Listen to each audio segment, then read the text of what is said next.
Alright, so I've been on this project a couple weeks, and as you know, this is the continuation of this front bumper that I was making for this kit for the Porsche.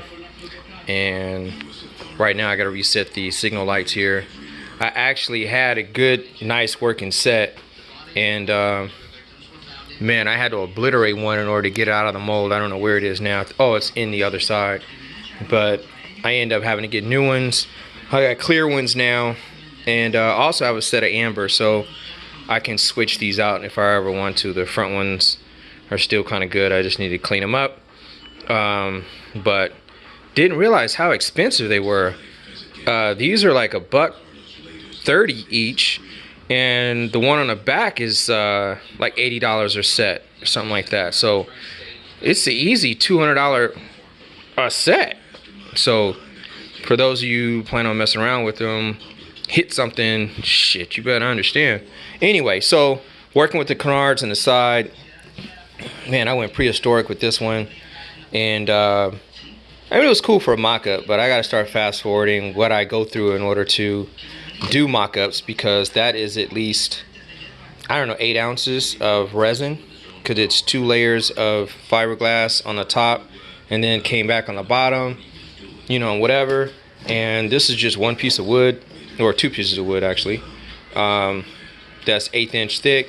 And basically, man, I just sandwiched that shit together with some Gorilla Glue and mocked it up to the curvature that I needed. And this is the difference in time. This is my learning curve, right? And I don't know why I didn't think about this shit earlier, but anyway, but this is how it happens, and how you end up spending a lot of money on a project like this when you've never done it before, and you just got to see your way through, and you're not like thinking straight. So again, that's 8 ounces of resin. Then you got your materials and fiberglass, and that's on both sides. So okay, you mock it up, and then you're like, all right, cool, I'm in the game. And then you come back, and then you use, I don't know, probably another 8 ounces of probably Bondo in this shit, and then your sandpaper, getting this shit even and blocking it out. And man, it's a bitch. So fast forward that shit, right? So that's over a course of a couple of days. So then you got your cure time and all that shit, right?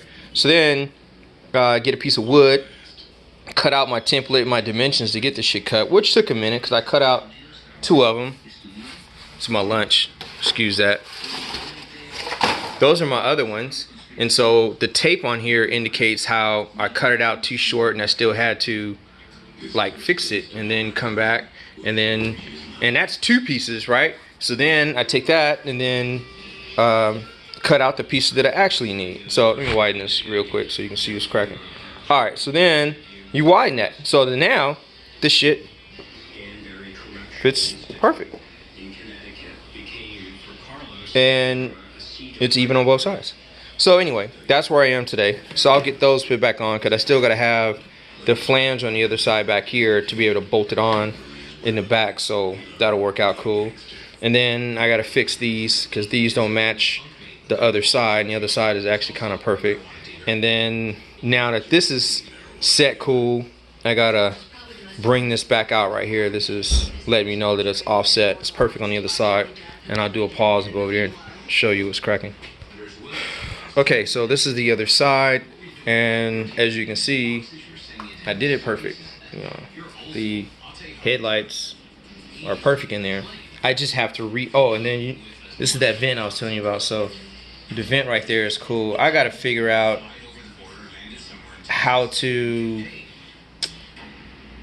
I can't really explain that, but it can't see, the headlight or this light has to see properly. So this space right here has to be taken up some kind of way. So I now have to figure that out. Anyway, this side is cool and better than the other.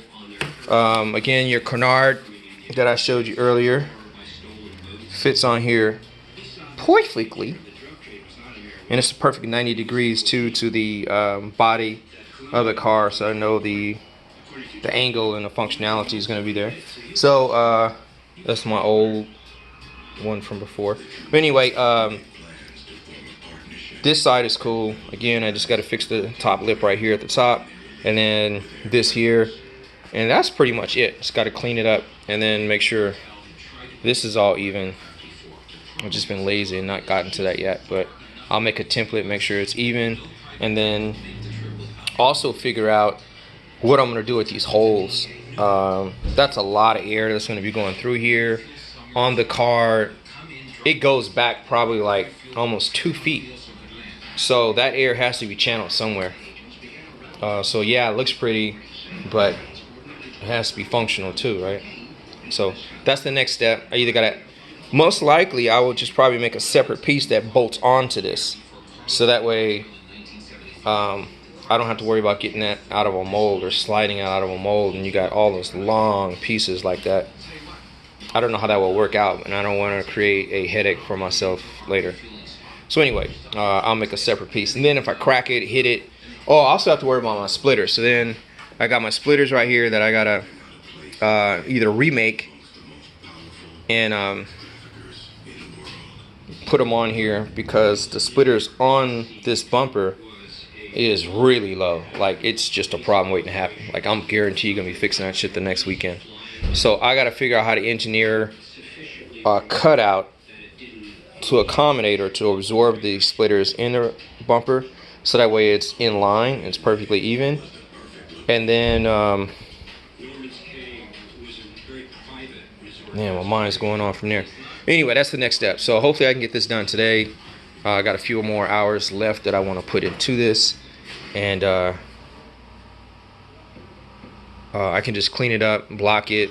I'm gonna wrap it so that way I don't have to worry about going over this with so many grits of sandpaper to get it all nice and smooth. So that is the next step too.